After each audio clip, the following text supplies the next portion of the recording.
என்னப்பா ஆர்டிஸ்ட் ரெடியா? Ready sir. Sir script paper. ஸ்கிரிப்டா? ஆ உனக்கு ஒரு டைலாக் தான், மீதில் அந்த பொண்ணு சொல்லிடுவாங்க. எனக்கு தெரியும், அதை மட்டும் சொன்னால் போதும். ம் ப்ராப்ஸ். இப்போ நடி, என்னத்தை நடிச்சு கிளிக்கிறேன்னு பார்ப்போம். Role camera action. ஹரி, இங்கே தான் இருக்கீங்களா? உங்களை எங்கெல்லாம் தேடுறது? என் டைரியும் எடுத்து படிச்சிட்டிங்களா? யார் வந்திருக்கா பாருங்க.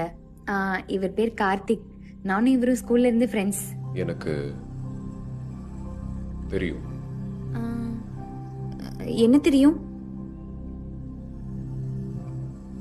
எனக்கு தெரியும். ஹரி, நாங்க ரெண்டு பேரும் ஜஸ்ட் ஃப்ரெண்ட்ஸ் தான். எனக்கு தெரியும்டி. நீங்க தப்பா புரிஞ்சுக்கிட்டீங்கன்னு நினைக்கிறேன்.